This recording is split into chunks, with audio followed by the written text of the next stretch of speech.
Hey, kia ora, Helen Brahms here, coming to you live from Buckeye in Arizona. Hope you're all having a super fantastic, sparkling, thankful Thursday. I don't know about you guys, but I have had an incredible day today. But first of all, what are you most thankful for today? Let us know in the comments below, because we would greatly appreciate that way we can be thankful with you. Be grateful for the day that you've had. I have had a very intense, incredible day. Lots of really curly questions to answer, people to help, and now I'm just sitting here relaxing for a couple of minutes. I got like 12 minutes before I have to get back on the computer again for the final gig of the evening, and then Zeffie and I can get to go for a nice long walk. Looking at getting outside and doing a completely different walk. We'll go over to the dog park, but then coming back, going for a walk around some of the rows here within the campground. Maybe we'll go backwards and forwards between rows or something. I don't know. Depends what I feel like when we leave the park. But it seems to be shaping up for a beautiful evening outside, so which is going to make nice walking and all of that. I'm actually going to put on my other walking shoes instead of my dog park shoes. My dog park shoes have almost worn the tread off the bottom, have holes in the side around where the little toe is on, they're in bad shape. But for dog parks where there's always pee and poop and all of that, they're fantastic for that. But tonight I'm going to spruce them up again and bring out my walking shoes, which are bright purple. Bright purple? Yeah, bright purple. Depends if I can get my feet in them. Sitting here with my feet up. I'm finding that when I'm sitting at the table for too long, my feet and my ankles are swelling, especially where I injured my right foot with Zeffie's toy, and my left ankle, which has a severe high sprain in it. So just sitting here with my feet up so that all that fluid can drain away. And I have to remember throughout the day to take breaks, get up, walk around, and that sort of thing, which I've been trying to do, but sometimes it's just sort of like a little hard to get away when somebody gives you a question and you're like, oh, that's a really good question. And you go figure out the answer. You got to go and investigate on some of them to see. Well, they can say, oh, this happened, and I don't know how to fix it. So you got to go and investigate, then give them detailed instructions on how to do it. And you have to, when you're working on a help desk, you have to treat everybody like they are brand new to the system. Even some of them you will know, so you can just say, hey, just go here, do this, and they're fine. Others, you have no clue who they are, no clue what their technical ability is, so you're literally giving them step-by-step instructions, and it's always fun typing some of those up. Some of them I already have on cheat sheets, so I can just go copy and paste them because some of them are quite long. But I have so much fun with this, and every time somebody gives me a different question, I go to my little cheat sheet and I'll add in some new notes in there and that sort of stuff. So it's a lot of fun. I love days like this. It's been awesome. I got started half an hour earlier than I normally do, finished an hour later than I normally do, but that's okay. It was a very busy, steady, busy day. And it's just going to be totally awesome. Can't wait for tomorrow. And tomorrow's going to be amazing. And what did I had something I was going to tell you guys. What was I going to shoot? There was something else I was going to tell you guys, and I can't remember what it was. Total mind blank. I have this feeling I just need to go research some genealogy. Got these little ideas floating around in my head. Had some great conversations with people today too on the chat too. Found one where we had a lot in common. That was kind of cool. It was very interesting finding when some people will just take a little, just getting up chatting a little time when you make some observation in their profile with something that you're looking up for them, and happen to notice something that's right there in front of you, and you make a comment on it and where that conversation goes. So that was very interesting this morning. But there was something else that was to do with genealogy. What the heck was it? I'm going to have to figure it out. I hope I wrote it down. But I suddenly had this idea, because sometimes when you're working on genealogy, you come across a stumbling block, and it's like, and you're like, you get so far with a person that you're researching, and you're like, I know where to go for this information, and for some reason your mind just goes, and you're sort of like, ugh. You got no idea where to go for that, and then you go off and you leave it, and you go, and I find that I'm finding that being on the help desk for Mailbox Power is really, really helpful, because I have this pad of paper that sits off to the side because I find that when I'm solving different problems, solutions for my genealogy problems pop up. And so I can just go make a quick note, go check this site, or go do this, or go do that. And then later on that evening, I can sit down and go back through that list. So it's just a matter of, like, I always have pen and paper handy, always. Because there's always, you never know when the next idea is going to pop up, and I have to write it down to remember it.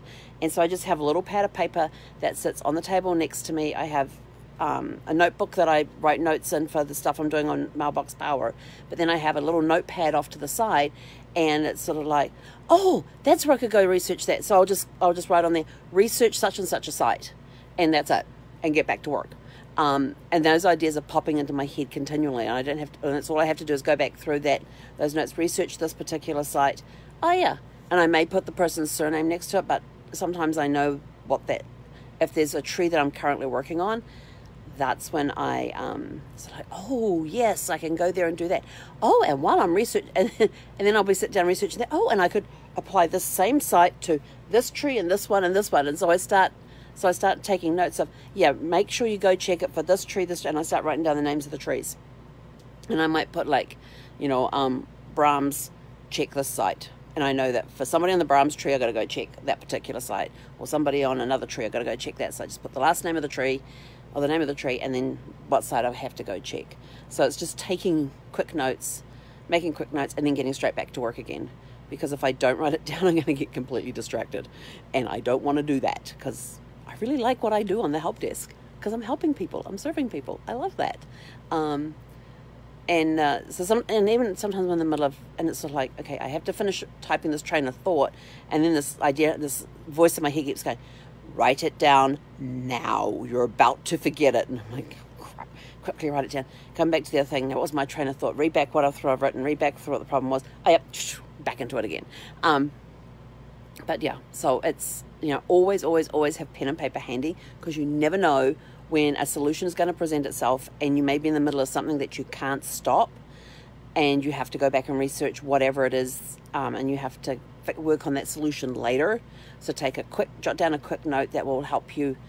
Oh yeah, that's right, I got to go look at this for this, and this, and then you can sit there, and I usually get them. When I get those ideas, I sit down in the evening after I'm finishing everything else, usually around dinner time, because I'm sitting at the table at dinner time, and I'll go through the research notes that I've made that day, and I have my research book next to me, because I have one research book per tree that I'm doing, and I will go into that research book, put the date at the top of the page, and then write out where I need to go and research and why I need to research that site. So it's just those couple of keywords that you put on the notepad during the day. You go back to it later that evening, and then I can write out what I have to research. So it's always good to have pen and paper on hand, because you never know where the next idea is going to come from, or solution. Anyway, I still can't remember what it was I was going to tell you guys about. I know it was something to do with a family tree. I'm trying to remember if it was something that was related to the 29th of April today, when I was doing genealogy and history. There was so much cool stuff in that for today, on stuff that happened. One thing I'm liking about doing these, going back in history and bringing up these events and stuff, is that you find out, like 3D became, when 3D imaging and stuff became huge, and sort of like the thing to do the movies in and all that, and you started getting movies in 3D and all of that sort of thing. You find out that in 1953 they were playing around with it back then, and they actually broadcasted a TV show in 3D to try it out. I was like, in 1953, go figure. And it was back in the 1500s that a Flemish woman brought into England about starching their linens. And I'm like, in the 1500s? Are you kidding me? I knew it had been around for a long time. I just didn't realize it was that long. So there's all sorts of fun things that you can find when I'm doing that genealogy and history, and I'm researching for the next day. And I come across some things, and I'm sort of like, really? And there's some weird things that come up as well, and I'm sort of like, And then I'll go and research it a little more to see what was that event about, because I'll put some obscure thing there, and I'll go, what the heck? So I'll go and research, and I'll go, yeah, no, I'm not going to talk about that one. Or, ooh, that's really cool. So it's fun researching each evening what happened the next day in history. And I knew the thing about the Julian calendar and the Gregorian calendar, because with genealogy, you've got to watch the dates. So when you get to that very early 1700s into the very late 1600s, into that time zone, you have to figure out, had that country or that place adopted the Gregorian calendar, or were they still on the Julian calendar, which means you have to subtract this many days to get the actual date, or add on a certain number of days to get it in the Gregorian calendar. And yeah, it's a mess. It's a mess. So these people that turn around and say they've researched back to the 1600s, it's sort of like, okay, on which calendar were you operating? Because there is a difference in dates. Like today, they said, it was, is it the Netherlands? I think it was, that adopted the Gregorian calendar today, which meant that tomorrow, which is the 30th of April for everybody else, at that, it was the 29th of April in 17 something. It's over there on the table. In 17 something, when the Netherlands, I think it was, adopted the Gregorian calendar, which then made the next day, which under the Julian calendar would have been the 30th of April, it made it the 12th of May. So you got to watch those dates, especially when you're researching genealogy. So like you see the date there and you go, okay, which calendar was it on? Because different countries and even different areas within countries adopted the Gregorian calendar at different times. It wasn't just a blanket across the world thing. It was a little bit here, a little bit there. And in some countries, some areas adopted it before other parts of the country did. And I thought, that would be so confusing. Think about it. Somebody turns around and says, oh yeah, we're going to be doing that on the 13th of May. And then you find out that they're on the Gregorian calendar, you're still on the Julian calendar, and they actually mean the 1st of April. Go figure. I mean the 1st of May. Go figure. So anyway, I got to get out of here. I got to go get on to do my final